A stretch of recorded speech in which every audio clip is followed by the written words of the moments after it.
On the Valley today, hot car crisis. A toddler is dead after a hot car became a death trap. Plus, a grass fire out of control does some serious damage.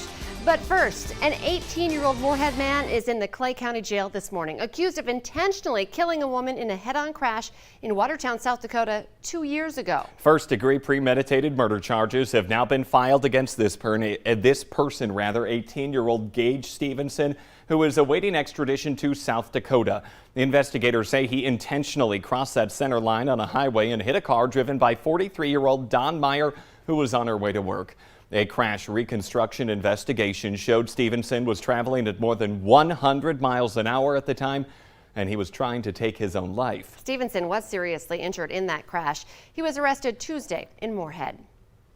Police say one of two twin 3-year-old boys found locked in a hot vehicle in Hibbing, Minnesota has died. And neighbors joined police in a search for the twins when the boys were reported missing on Monday night. About an hour later, someone found them locked inside a vehicle near a home. Officers broke the vehicle's window to get the children out. Both boys were unresponsive at the time due to extreme heat. The surviving twin has now been released from the hospital. Police do not suspect foul play, but investigators are considering charges. New this morning, 2 buildings are destroyed along with a car after a grass fire near Fertile, Minnesota.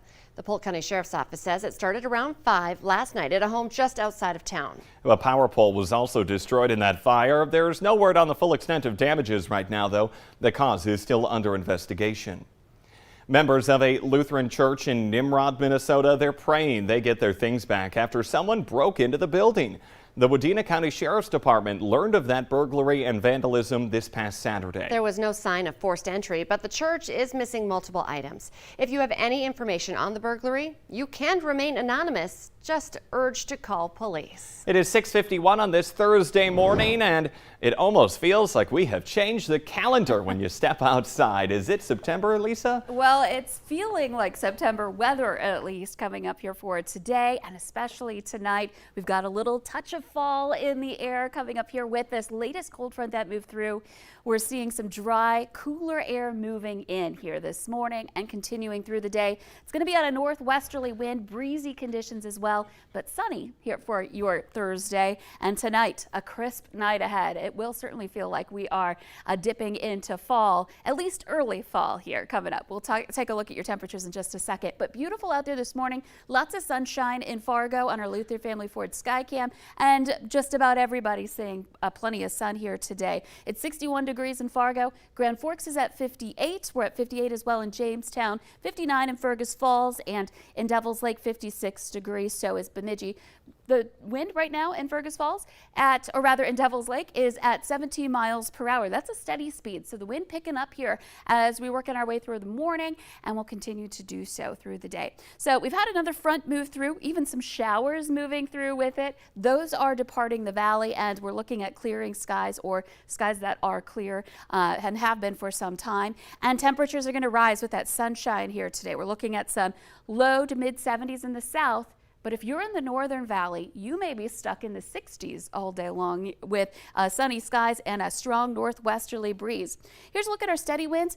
In the 20s out of the northwest as we head into the afternoon. So let's take a closer look at what we can expect as we make our way through the day. This morning, not so strong, but we'll start to see some gusts more into the 20s. And then by noon, some gusts into the 30s. And then into the afternoon and evening, that northwesterly wind may get up as high as 40 miles per hour. So we've had a couple of breezy days. Today might be a little more breezy than yesterday with those gusts picking up a bit here and driving in that cooler air. Just in time for the late night hours, we'll watch that wind ease up.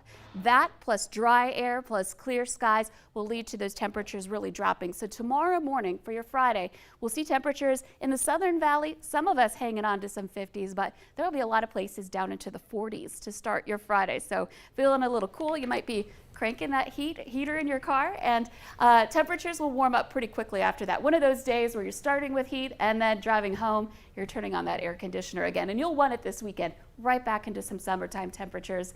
80s return just in time for the weekend, and chances for rain coming up for next week. Sounds great. Looking forward to the rain. hopefully that stays in the forecast. Yes. Thank you, Lisa. People with compromised immune systems may soon be able to receive a COVID-19 booster shot, and we could get word of the change as early as today. Sources familiar with the plan say the FDA is expected to amend the emergency use authorizations for the Pfizer and Moderna vaccines to allow a third booster dose for certain immunocompromised people. Meanwhile, fallout continues after the Fargo School Board's decision to require masks for the upcoming school year. Hundreds of comments are flooding our Facebook page, and we're hearing from people on both sides of that issue. Board member of Fargo Public Schools, Dr. Tracy Newman, says the decision was based on data and science, and they have always followed recommendations of public health officials. But parents are questioning how that recommendation has turned into a universal mandate. One of those parents is Katie Stensgaard, who says while she doesn't know what she's going to do with her 4 children yet, they will not be returning to Fargo schools. Like, if you want to send your kids in a mask, like, that's great. I think you should have that right. But I think parents should also have the right to say, no, like, I've done my own research. An area homeschooling group is holding an event tonight for those unhappy with the district. Other parents tell Valley News Live that their kids will simply defy the rules and not wear masks come the first day of school. Fargo Public Schools was not able to provide someone to talk with us yesterday. Police want you to know about the high-risk sex offender now living in Fargo. Tyree Gardner is living at 1122 2nd Avenue South. He was convicted of gross sexual imposition in 2012 in Burleigh County. His victim was a girl under the age of 15. The leader of the Army Corps of Engineers will be in the Metro reviewing work on the FM diversion today. The Lieutenant General and Commanding General, along with Senator John Hoeven, will look over what's done of that 30-mile diversion. It's a major project for them and the first using a public-private partnership for funding. The diversion hopes to reduce the flood risk to more than 200,000 people in the metro and 70 square miles of infrastructure. Here's a traffic alert for people driving in Fargo over the next week. Starting today, southbound 25th Street South will be reduced to 1 lane between 30th and 32nd Avenues. It's for some underground utility work and expected to be in place for up to 1 week. Fargo-Moorhead Pride Week is here, and it's not just about the parades and the parties. It's about life and love with diversity and the LGBTQ community. And the Valley Today's Brian Sherrod. He joins us live with what to expect this weekend. Good morning, Brian. And good morning, Jordan and Lisa. You know, we're ready, and Katrina's ready with me as well. We're talking about how we have a special guest, Alexis Mateo, who's coming from RuPaul's Drag Race. And, you know, Katrina, I'm a huge fan of her. She just did so well in her seasons. I guess, how excited should we be that she's making her way to Fargo? Well, we try to get a famous drag queen every year, and this year we really hit it out of the park. So we're really excited to have her, and it's going to be great. So, of course, getting ready for this big, huge party, what should we expect? Well, you should expect a lot of partying, a lot of dancing. We have DJ Joyride, who's going to be providing our dance music after the show. So that's going to be great. We have a VIP area this year with its own dedicated beer tender and own dedicated bathroom and seating area. So I'd really splurge for the $40 for the VIP area if you can. I'm going to be hosting that area wearing my lovely non-binary flag. So yeah, it's going to be awesome and everyone should come. So I know we're talking about how it's good to have the parties and the parades, but also it's about living life and acceptance. How important is it to be able to provide this to everyone? Oh, it's super important.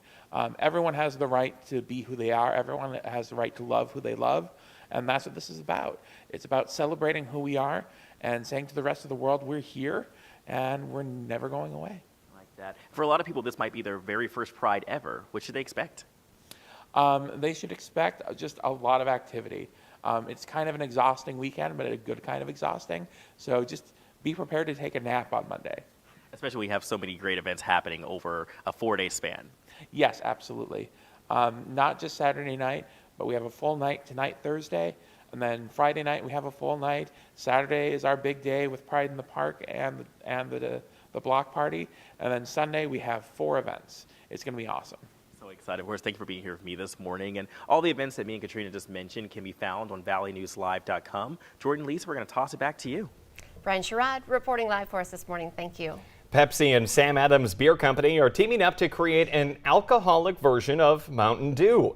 Boston Beer will develop and produce the drink called Hard Mountain Dew. Hard Mountain Dew will belong to the flavored malt beverage category and will contain 5% alcohol by volume. The beverage is expected to hit shelves in early 2022.